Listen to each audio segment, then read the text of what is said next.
బంగ్లాదేశ్ పూర్తి రాజకీయ సంక్షోభం. దీపు చంద్రదాస్ బహిరంగంగానే కాల్చి చంపేసినటువంటి మతోన్మాదులు. ప్రతిరోజు వందలాది మంది హిందువులపై దాడులు, పూర్తిగా అనిశ్చితి, హిందువులకి రక్షణ లేనటువంటి పరిస్థితి. అటువంటి పరిస్థితుల్లో తన వాళ్ళని బంగ్లాదేశ్ జైలు నుంచి విడిపించుకోవటానికి ఒక నాయకుడు చేసిన ప్రయత్నం.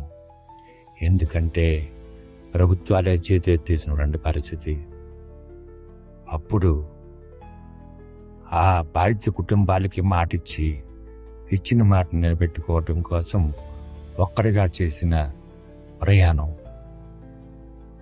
చివరికి బంగ్లాదేశ్ జైలు నుంచి తన మత్స్యకారుల్ని క్షేమంగా విడుదల చేయించి భారతదేశానికి తీసుకొచ్చినటువంటి నావికుడు అతనెవరో కాదు, Vasupalli Janakiram, torch bearer of the Indian fisher community.